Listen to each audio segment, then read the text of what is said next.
Christiane Paul, who's an adjunct curator of digital art at the Whitney in New York, and professor of media study, director and chief curator of the Sheila Johnson Design Center at the New School. Christiane, please.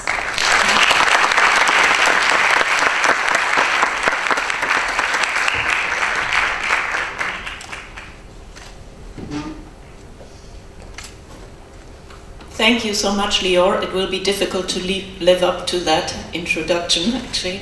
And I also want to thank all of you for coming, and of course Lior and the organizers of Print Screen for bringing me here.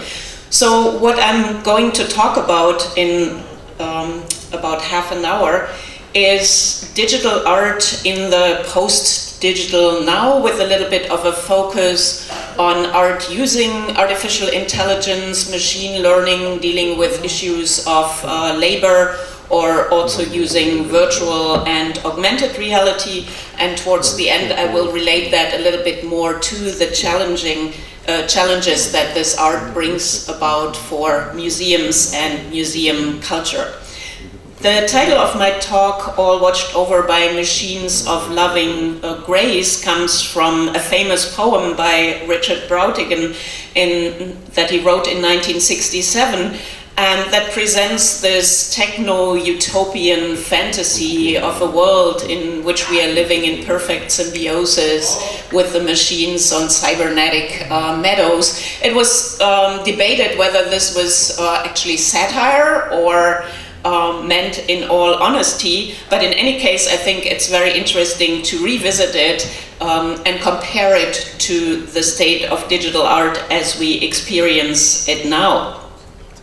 So digital art for a few decades was understood in its narrower sense as art that was digital born, created, stored and presented by means of digital technologies, and using them as a medium rather than just a tool for the production of work, and was still taking lots of different forms, from networked installation to virtual and augmented reality, net art or software art or mobile and locative media art. But that has very much changed in recent years, where we have entered the so-called post-digital age. And I have a lot of criticisms of that term. I think it's an unfortunate one, and I'll get to that a little bit later.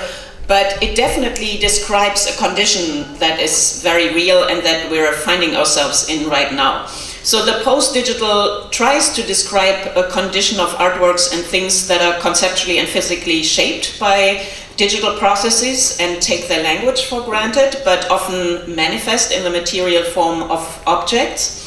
Finds its expression in works that are informed by networks but cross boundaries between media in their final form, and also describes the Internet of Things, the embeddedness of the digital in objects and structures we encounter, and also the process of seeing like and being seen through digital devices. And on a more mundane level, the post-digital is often understood as just embracing a fusion of art, commerce, advertising, and design.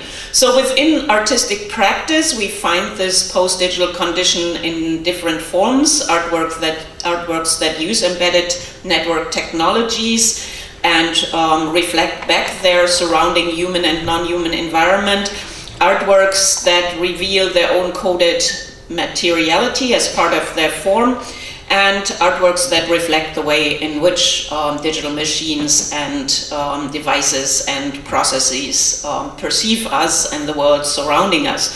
To name just a few examples, in Ashley Zielinski's sculptures, Reverse Abstraction, she plays with the juxtaposition of human and machine perception. So all of these sculptures, many of them platonic solids, are expressed through binary code or hexadecimal numbers. So she imagines it as if a machine would be looking them and actually would be able to understand the same form that we are seeing through our eyes. Another good example of the post-digital would be Clement Valles' series Surface Proxy.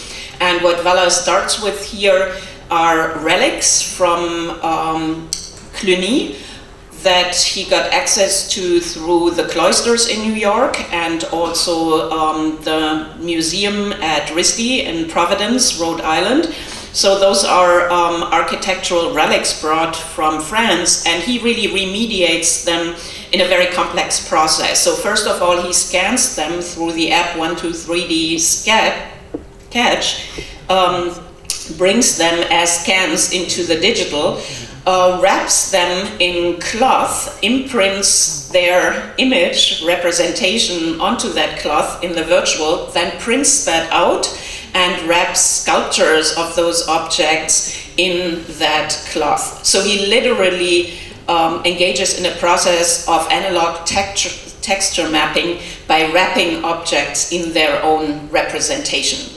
And it's a very complex process of playing with the iconic and with representation, also allusions to the Shroud of Turin, but the point being these objects would absolutely not be possible without this complex process of remediation. So the post-digital is also often referenced in the context of the post-contemporary, which brings me to one of the big problems here, because post is a temporal suffix, and we're by no means after the digital or after the contemporary. What the post-contemporary tries to grasp is, rather than the transient issues of our time, the timeless branching qualities of time. So I would argue that the post-digital has in fact a very conflicted relationship to time. Alvin Toffner decades ago wrote his book Future Shock, basically addressing the phenomenon that the future was announcing itself so fast that we weren't even able to process it anymore and were in this state of shock. Douglas Rushkoff more recently wrote a book called Present Shock, in which he argued that the future is already there all the time, to a point that we cannot even distinguish past, present, and future anymore. And I think that is also one of the problematic aspects of the post-digital. I think we do not even have the distance of looking back at the digital from a post perspective. We are way too immersed at this point to understand it, and claiming that we're in the post age definitely has its dangers. So I want to focus in the following a little bit more on issues of AI, machine learning, VR, AR in the context of labor. We're now really in this environment of ambient intelligence, where we're surrounded by embedded sensor-based network devices, big data mining, AI and AR. So there are constant processes of image cognition and recognition performed on our phones, devices, on the streets, contact lenses that directly basically project images onto our retina, or augmented reality being used for advertising surrounding us. So all of it really also questioning the representation and perception of the environment surrounding us. Self-driving cars, drones delivering our mails, and devices for the elderly that supposedly keep them active and engaged through conversations with machines. So on that process, artists have engaged with, critically engaged with various aspects of this. And of course, the whole landscape of digital art practice is much, much broader than what I'm talking about. So I'm just going to highlight these different aspects here, which I want to make clear also are not all post-digital in their return to materiality, because while we are in this supposedly post-digital age, we are also seeing the third wave of virtual reality and augmented reality, which has reached a new level, and machine learning and AI really fuse with the post-digital condition. Tiziana Terranova, picking up on the autonomists' theories, already 18 years ago pointed out that the digital economy really challenges postmodern assumptions that labor disappears while the commodity takes on and dissolves all meaning. She pointed out that we're living in an existence of net slaves that is extremely labor intensive. We express ourselves and make contributions, and at the same time corporations are extracting that data and profiting from it. So artists Burak Arıkan and Engin Erdogan 10 years ago came up with this conceptual proposition for a user labor markup language, variation on HTML, the hypertext markup language that makes pages visible to us on the web.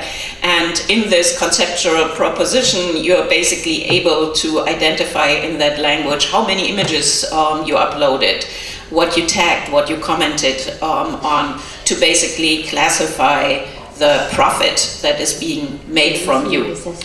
Eliza Jardina Papa, in her project The Labor of Sleep, which was a commission for the Whitney Museum's Artport website, looks at self-improvement apps, particularly those devoted to sleep, in a series of videos that play out in the morning and evening on the Whitney Museum's Artport website.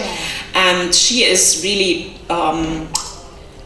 drawing attention to sleep becoming a final frontier of labor. So here's the time we're supposedly using to rest, but it becomes another place of labor and data abstraction. You probably, or many of you might be familiar with the mechanical Turk that Wolfgang von Kempelen put up basically in the 1770s. You cannot say created ultimately or invented. The fake chess-playing automaton that presented itself as artificial intelligence but had a human embedded in it that actually made all the chess moves.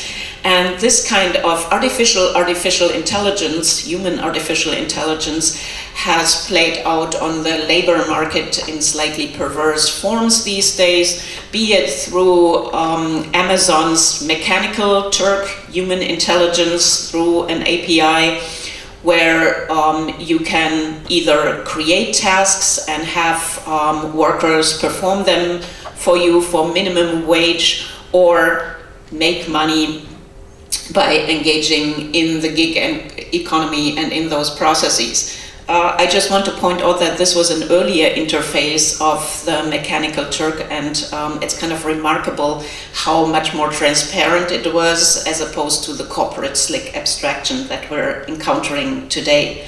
Artists have played with this platform for quite some time to critique it. One project I want to mention is Aaron Copland's The Sheep Market, where he actually gave people through Amazon's mechanical Turk the assignment: draw a sheep from left to right, paying them 20 cents for it. And 10,000s of sheep were created. And this website, of course, there's also this illusion to the sheep blindly following each other. And then Aaron put up selections from these sheep as stamps that people were able to purchase for $20, which of course led to a lot of protest on the poor workers and who were paid this minimum wage. But this whole discussion that ensued surrounding the project was of course very much the point of Aaron's work here. Eva and Franco Matters in their project Dark Content take a deeper look at the content moderators, another very dark area of artificial intelligence or human intelligence, in which they interview content moderators who go through this enormous amount of visual data, editing out nudity, pornography, offensive language, etc. And these are very dark and sickening interviews in terms of what people encounter in these jobs. Yet another take on this was Jeff Krause's and Stephanie Rothenberg's Invisible Threads, in which the artists created a satirical project commenting on virtual sweatshops, particularly in Second Life. So this project takes the form of a physical installation where you walk into the installation and you can order a pair of jeans, which will then be put together by the virtual workers in the sweatshop, printed out on cloth and glued together in the exhibition space. So for $20 you can walk away with your pair of jeans. I showed this project in an exhibition in Spain, and what to me was really wonderful that Second Front, one of the first performance groups in Second Life, actually invaded the factory and tried to unionize the workers, which I think was very appropriate to this particular project. So we are also seeing a lot of engagement with big data and AI. Here just a couple of images from the portraits of cities that Lev Manovich and his collaborators have created in the project The Aggregate Eye. So these are all Instagram images related to cities, organized here by saturation and hue. It's a slightly quantitative project, but it gives you an idea of how cities are being photographed, and you can get to very qualitative levels in this too. With other collaborators, Manovich also did a project that was shown at the Public Library in New York called On Broadway, and this allowed you to basically navigate a whole 13 miles stretch of Broadway through, once again, social media images posted online, but also allowed you to get to different layers of information, from facade colors to median income, and I think we're already entering very dangerous territory of that kind of data processing. Artist Martin Wattenberg and Fernanda Viegas, in a project that is not an art project per se, but I think very interested, have in their lab investigated fairness in machine learning. So what you see here is a visualization that looks at loan decisions for different groups and gives you a good idea of the biases that are embedded in machine learning. And I think what the future will be is very much a fight for or engagement with ethics and bias in machine learning, because what we're seeing today as artificial intelligence, and this is something that also the exhibition next door shows you already, is how much bias is embedded here. Artist Sam Lavigne gets to similar issues in his project, The Infinite Campaign, in which he takes the categories of interests and behaviors that Twitter and Facebook are looking at to basically extract categories and then assign them to stock video clips to basically create an infinite ad campaign. These campaigns are then posted back to Twitter and served to the same groups matching those interests and behaviors. So what it becomes in the end is a portrait of how advertisers and companies perceive us as customers. Mimi Onora also has done very interesting work on missing data sets. Yet another big issue, because a lot of data is just missing from what is employed by machine learning and AI. There are always numerous reasons for why the data isn't collected. Those who have the resources to collect it lack the incentive to do so, etc. So all of this highly problematic with very real life consequences. So one part of Mimi's project, you're looking here at Makoko floating lake community off the coast of Lagos, which is one of the city's best known lagoon settlements, but if you look at it on Google Maps, it's empty, there's nothing there. And for corporations making decisions on that basis, that of course is really problematic. So Mimi typically shows this work as archives. Image cognition is yet another area in which we're encountering a lot of bias, once again related projects also up in the exhibition space. So this is one of the classics of embedded bias. The photo you want to upload does not meet criteria because the subject's eyes are closed, and of course this software cannot read Asian eyes, as often is the case with skin color and specifics of faces. This is something that the artist Memo Acton has also looked at a lot. Here in his work, All Watched Over by Machines of Loving Grace, also named after Brautigan's poem, he has actually put Google's Deep Dream software, the neural network that produces kind of hallucinogenic images, by enforcing also biases in image ultimately. So what you're seeing here is basically Deep Dream's version of a Google Maps shot of Google's headquarters that becomes this steely machinic eye looking back at us. Memo Acton has also done a whole series of looking at what image cognition and software see. So what you're looking at right now is a software that has been trained for the Hubble telescope to look at galaxies only. So all the software has ever seen are stars and galaxies. And here it is asked to basically do a portrait of a human, which it does on the basis of what it knows, galaxies and stars. And there's a whole series of these projects.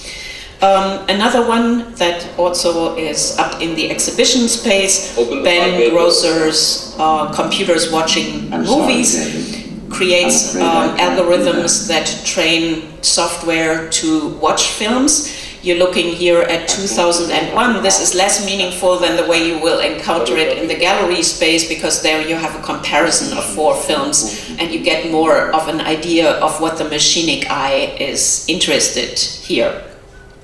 Mary Flanagan in Help Me Know the Truth also looks at bias, particularly a process called reverse correlation that is used in neuroscience to identify bias. So when you enter the exhibition space, you're asked to take an image of yourself, which will then appear on the 3 stations you see there, with slight blurriness or modifications introduced to it. And then visitors are being asked to basically find adjectives that relate to those images. So here the software gets to what does a person consider as evil or dangerous just because of a shadow around your eyes or mouth, etc.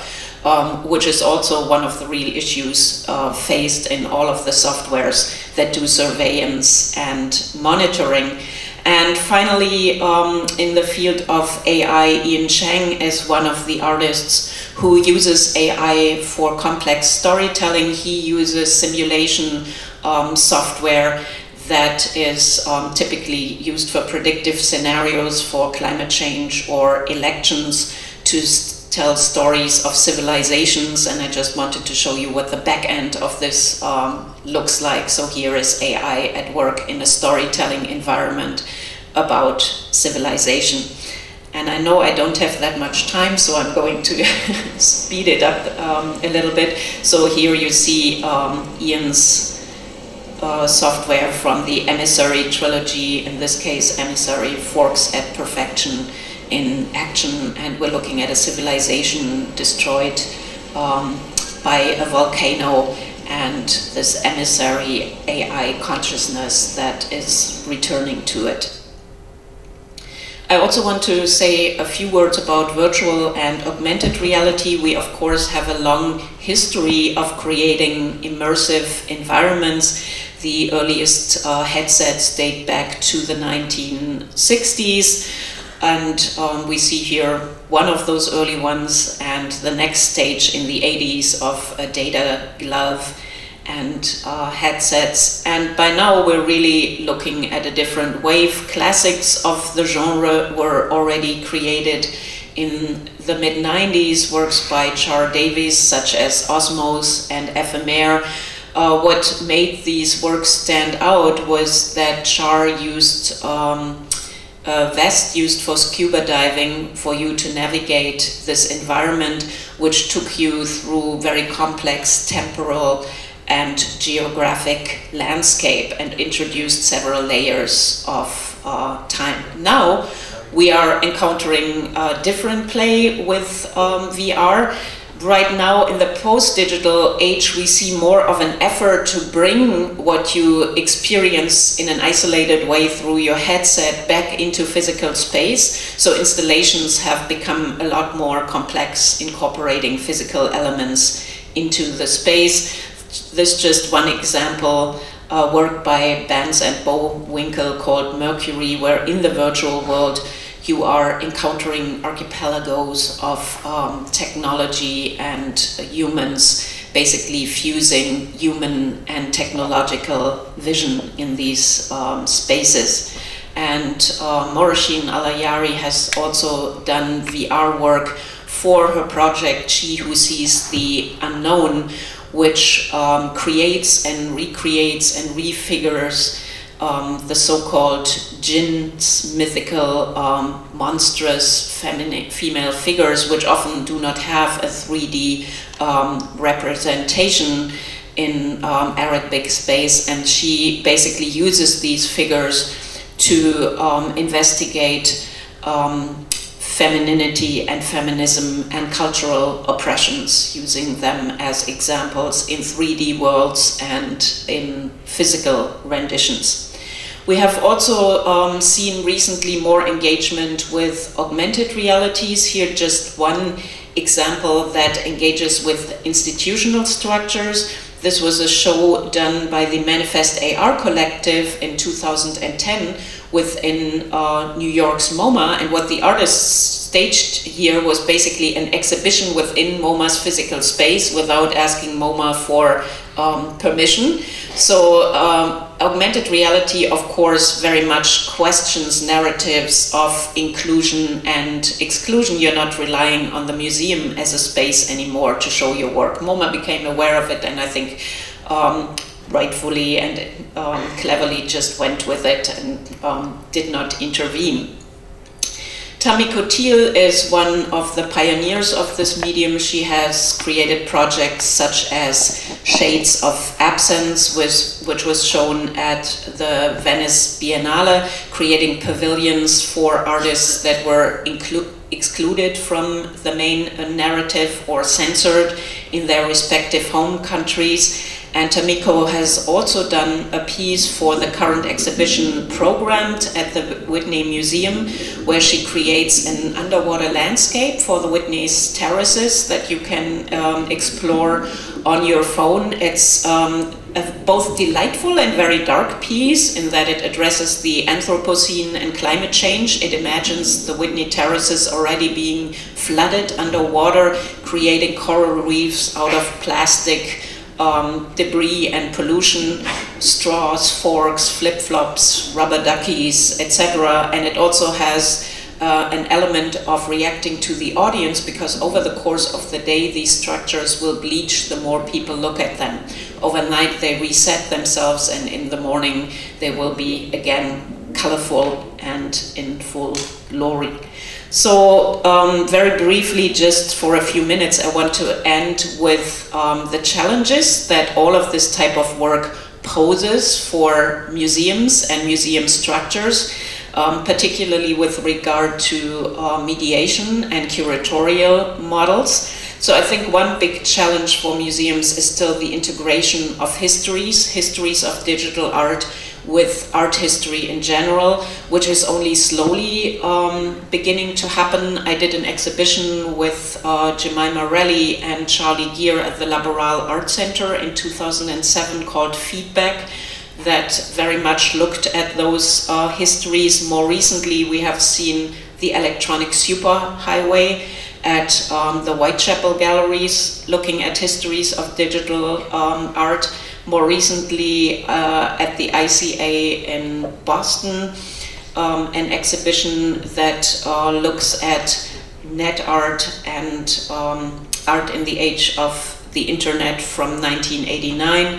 And currently up on view at the Whitney Museum is an exhibition I co-curated with Carol Mancusi Ngaro and Clemence White called Programs, Rule Codes and Choreographies in Art, that looks at instruction-based art in two sections, one more focused on conceptual art and code, the other one on the instruction-based manipulation of video sequences, the television and its apparatus. So it's really a show that tries to create art historical context, which I think is really important right now.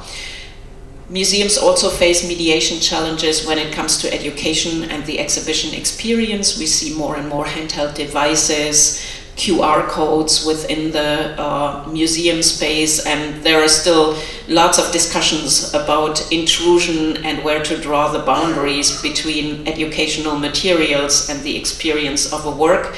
I think a very successful way of learning about the collection was done by SF MoMA in its project Send Me, where you basically could send a term or emoji to the museum, and they would respond by sending you a text message with an image from the collection. So it was a highly successful project, actually.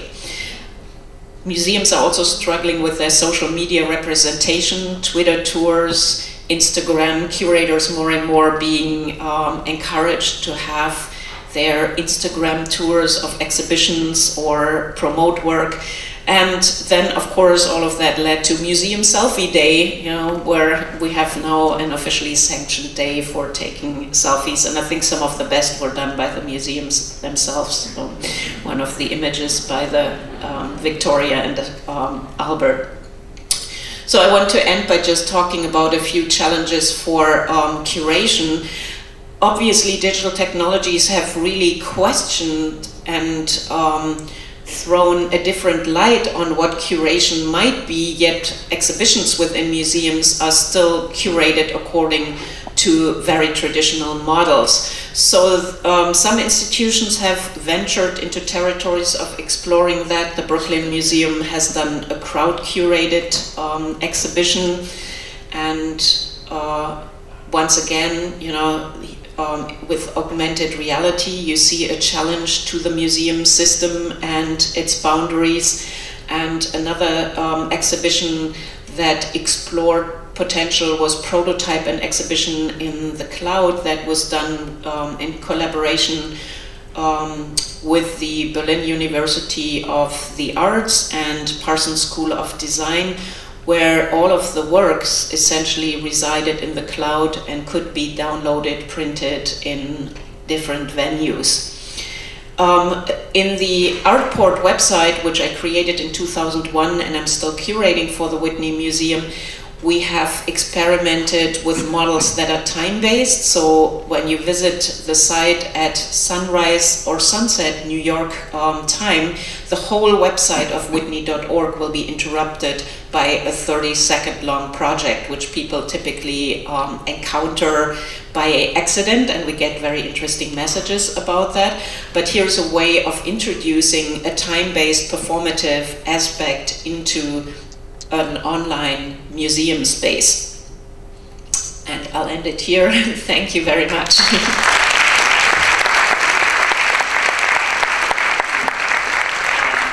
Because this is well, basically a great chance, maybe the only chance in the upcoming months, at least maybe years, to ask you a question. I would, if somebody is eager to ask a question, maybe we have time for 2 questions, and I will also work up the tag for the next one in the midst. So I need you to be loud and end with a question mark. You don't have to, but just if you have 1 or 2 questions. Do I see anybody? We have many questions? That's okay. So, so you can, Christiane will stay here throughout the evening, and you can ask some questions in private. I thank you so much for this beautiful presentation. Thank you very much.